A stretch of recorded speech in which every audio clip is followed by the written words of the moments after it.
Hey, so no brand, no problem. I've got you covered. I want to take you through kind of the steps that I go through when I'm designing a brand for my clients.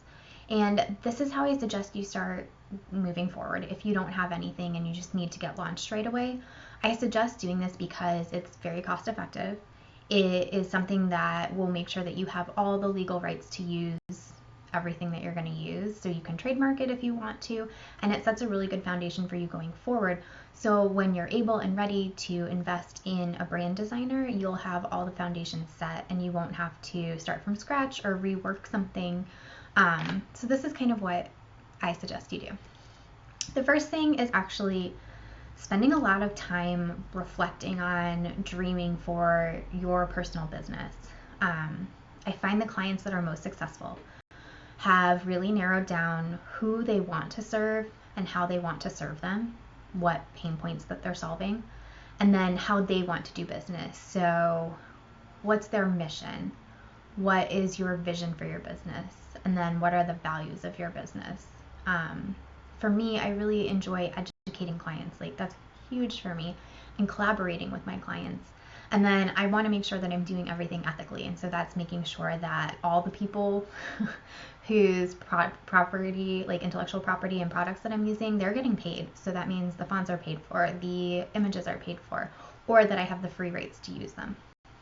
So that's really huge for me. And I think that's something that you can really spend time focusing on before you ever start designing for your brand.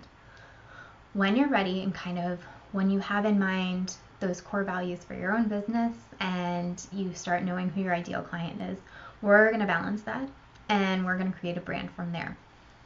So I'd really encourage you to spend some time thinking outside of the box, thinking about where your ideal client exists in the world and what things they might be seeing. So that's maybe thought leaders that they're following, podcasts that they're listening to, books that they're reading, websites that they're going to.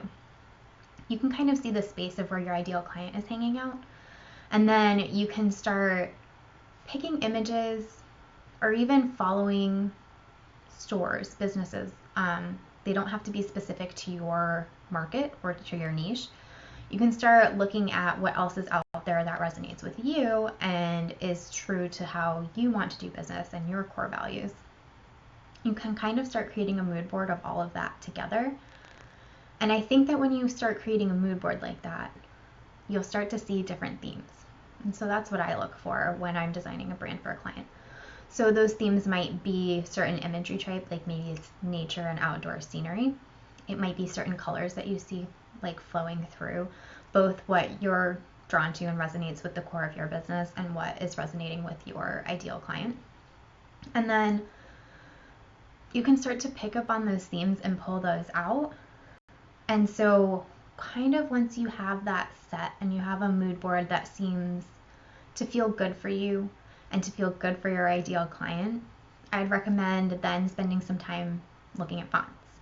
And in the font section of this first module, you can go ahead and look at the resources that I like to use. You can spend time. I'd give yourself, I can spend a lot of time on fonts. My accountant doesn't appreciate that, or my business account. So you can spend a lot of time on fonts. I would maybe set a day to look at fonts and then a day or even a week to assess fonts. You can print things out. The resources that I've showed you, like Creative Market or My Fonts, you can find a custom font that's not super expensive, and it allows you to type out what you're looking for. So if you type out your business name and your tagline, for example, you'll see how that looks. So maybe take a screenshot of that, print it out, see what feels good to you. You can ask people for help, but I really recommend keeping that circle very close. It's very rare to get a bad design from groupthink, but it's also very rare to get a good design from it, and you'll get a lot of people in your head. So I would say keep it to like 2 or 3 trusted people if you're asking for opinions on your designs. Or if you're asking for opinions on designs, show them 2 options that you actually really like and you don't care. And then whichever one is better, you can do that. Like, that's another technique. But if you're going that route, make sure that you like both options. Or maybe that tells you something. Maybe if you don't want people to pick an option, then you know that you don't like it. So don't go with that. So spend some time with fonts. I would purchase a custom font. And I would basically make that the basis and the foundation of your brand. You can use your business name in that font. You'll use it for headlines, and that will be the common thread along with the images that you choose and the colors that will create your brand and set the foundation for you going forward. And it's all stuff because you're paying for the license to use this font. You really just need a desktop if it's a static image. If you end up embedding it on your website, you might need like a web font, or if you're using an app, you might need the license for the app for that font. That's something if you're working with someone, they can help you out. But if it's just going to be loaded as a static image, like for example, Canva, you can use the desktop license, and then when you download it from Canva, that's fine.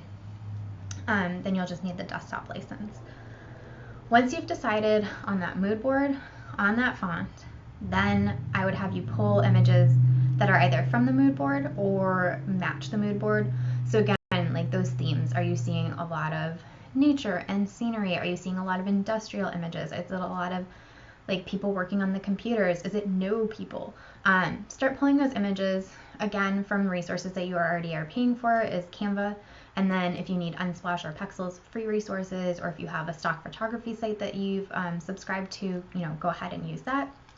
So pull images. And then the last thing that I would do is use the Adobe Color Wheel or the Canva Color Picker. I think that's what it's called, the Canva Color Picker. Sorry. To go ahead and create your color palette. I usually leave this for last because I want it to go with all the images that you're already pulling. That's the most obvious and easy way to do that. And so you can play around. The Adobe Color Wheel gives you plenty of time, and like you can spend hours just pulling colors from all the different images that you've used. But I would just make sure you have one dark, one light, and then one that could go either way. Like you just need 3 main colors. And then you can create a set of maybe 10 colors that are secondary to that. So the 3 main colors should be like the 3 main threads that you're seeing going throughout your brand. Those are the ones that people will look at and be like, oh, those are her colors. The secondary images are light colors that you're commonly using, dark colors that you're commonly using. You're kind of like fleshing out the colors. And I say 10 because that kind of keeps you from getting bored. Like you're trying to work against yourself from being bored, and you're trying to be able to make sure that you can maintain consistency. So maybe 10 colors, but that's just to flesh out. And again, you can actually pull those from the colors or the images that you're already using. But just light colors, usually like a set of like 4 to 5 light colors that are not white that you can use, maybe a set of 2 to 3 dark colors, and then you can kind of fill the rest in with colors that make sense. And those are to be used as accents or highlights, or if you need a light color background or a dark color background, something like that. So once you create the color palette and you have all your images and you have all your fonts, you can go back through the modules of this course and add your assets into Canva, and you will be good to go. And that font that you're using, that's a custom font, you can just continue to type that out every single time, or you can create just an artboard in Canva. That makes sense. Maybe it makes sense to use one that's already like a standard square for Instagram, for example. You like 1080 by 1080, and you can like type out your name of your business, type out your tagline, and then you can do different color variations so that you have that every single time. And then you can save those out as PNGs with a transparent background, and you can load those into your brand assets too if you'd rather. So yeah, so you have a whole bunch of options, and I hope this helps you feel like you can feel confident putting together a brand that you can put out into the world. Hope that helps.